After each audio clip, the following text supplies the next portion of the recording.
Have you ever heard of the man who owns Nigeria? It's a story that's sure to leave you intrigued.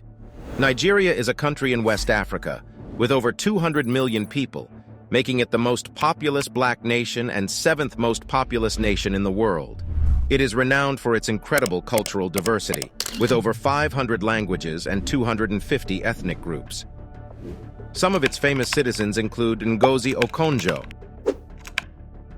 a Grammy-winning artist, Burna Boy, MMA kickboxer Israel Adesanya, scientist Philip Emefiele, playwright Chimamanda Adichie, and many more inspiring individuals. But who is this man who owns Nigeria?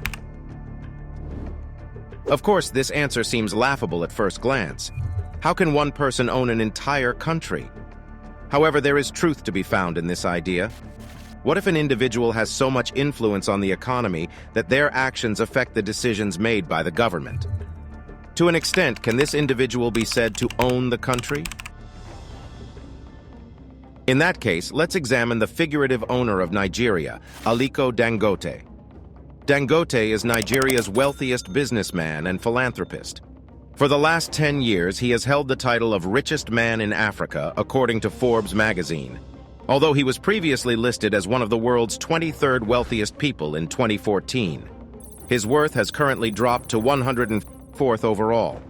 He owns various industries across multiple sectors, including sugar production, flour production, salt production, and more. Let's talk about how you made this amount of money. But it all began in 1977 with an initial loan from his uncle Sanusi Dantata, which amounted to 500,000 naira, the equivalent of 700,000 USD, as at that time. Of course, money alone cannot create such success. Discipline and well-thought-out business plans are key factors in any entrepreneur's success.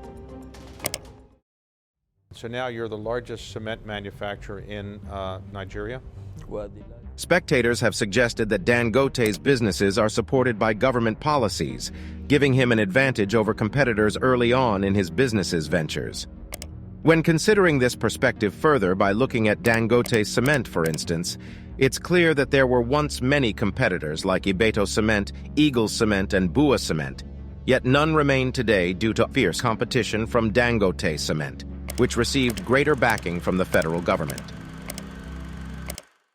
This kind of behavior can also be seen in other industries he is in, such as sugar production, flour production, and salt production, where his competitors' influence has been reduced significantly due to his fierce competition. Additionally, Dangote plans to build a 650,000 barrel per day oil refinery slated for completion sometime this year. This will be Africa's biggest refinery, as well as meet all oil requirements for Nigeria, thus putting an end to fuel queues once and for all. While many people are happy about this news, others criticize how one individual can build such a large refinery when all existing government ones are not performing optimally or are even dilapidated. At present, Dangote Group stands out as one of Africa's leading brands, representing nearly 25% of Nigerian stock exchange's $75 billion value. In fact, it was reported back in 2018 that 10% of Nigeria's gross domestic product was attributed directly to them. If we go back to our original idea of ownership, given his influence and the country's dependence on his businesses, some argue that Dangote figuratively owns Nigeria. If he were to shut down his businesses in protest of a government policy, it could cause the government to rethink its decision, making Dangote one of the most influential figures in Nigeria. What do you think? Share your thoughts with us below after watching. If you like this video, please like, share, and comment.